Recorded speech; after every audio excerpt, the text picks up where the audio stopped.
بابا جان ایک دوست پوچھتے ہیں کہ حالت سفر میں روزہ رکھنا پڑے گا یا اس بات کی اجازت ہے کہ بندہ روزہ نہ رکھے؟ حضرت بی بی عائشہ صدیقہ طیبہ طاہرہ عابدہ زاہدہ رضی اللہ تعالیٰ عنہا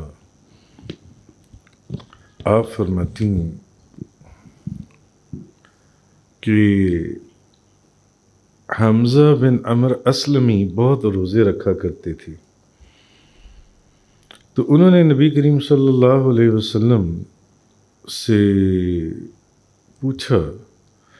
کہ کیا سفر میں روزہ رکھوں؟ سفر کی حالت میں بھی میں روزہ رکھ سکتا ہوں؟ تو نبی پاک صلی اللہ علیہ وسلم نے فرمایا یعنی تمہاری مرضی ہے، چاہے رکھو چاہے نہ رکھو، سفر کے اندر چاہو تو رکھ لو اور چاہو تو نہ رکھو۔ اسی طرح سنن ابو داؤد، ترمذی اور نسائی اور ابن ماجہ حضرت انس بن مالک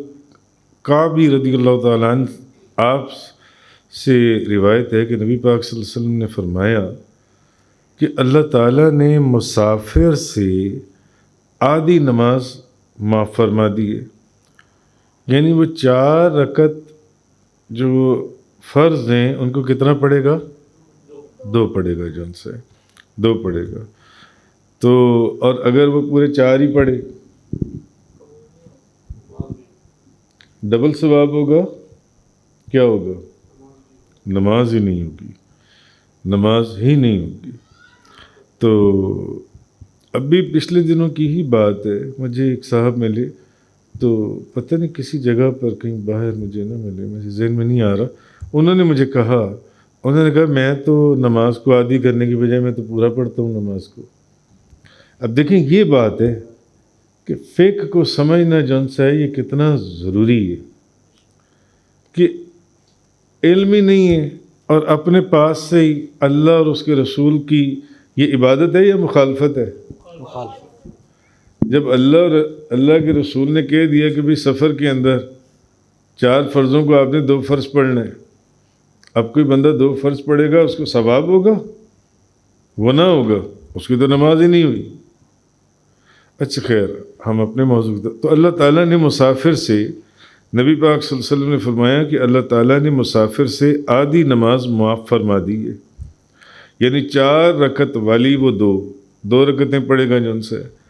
اور مسافر اور دودھ پلانے والی یا حاملہ، ایک عورت حاملہ ہے،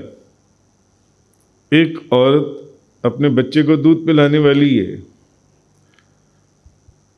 اور ایک مسافر جو ہے مسافر، اس سے روزہ معاف فرما دی ہے، یعنی ان کو اجازت ہے کہ وہ اس وقت نہ رکھیں لیکن بعد میں اس کی مقدار کو پورا کر لیں، بعد میں وہ رکھ لیں۔ جبکہ وہ حاملہ ہے یا وہ بچے کو دودھ پلا رہی ہے یا وہ شخص مسافر ہے تو وہ اس وقت روزہ نہ رکھے، مگر بعد میں وہ روزہ اس کو رکھنا پڑے گا جو ان سے ہے، تو بعد میں اس کی مقدار کو وہ پورا کر لیں۔ تو سفر، حمل، بچے کو دودھ پلانا، یا مرض، ایک بندہ بہت بیمار ہے، یا بڑھاپا، اس طرح کی جو بھی چیزیں ہیں، اور جہاد وغیرہ، یہ سب روزہ نہ رکھنے کے لیے ایک عذر ہیں، اور ان وجوہات کی بنا پر اگر کوئی روزہ نہیں رکھے گا تو وہ گنہگار نہیں ہوگا، بعد میں وہ اپنے روزے کو پورا کر لیں۔